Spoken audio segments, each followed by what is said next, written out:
客户投诉客诉我们车载冰箱有异响，我们打开压缩机架，这6个螺丝拆掉，5个螺丝拆掉。检查风扇转动有没有卡住东西，导致异响。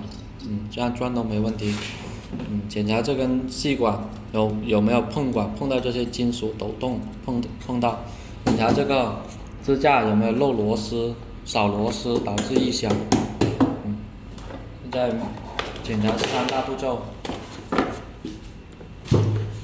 没有，先不要急着装这个压缩机架，充电测试，观察声音从哪个位置出来。开机。好，检查这两个都没有发现有异响，现在还有同样的声音响出，听到是压缩机的声音，那么更换冰箱。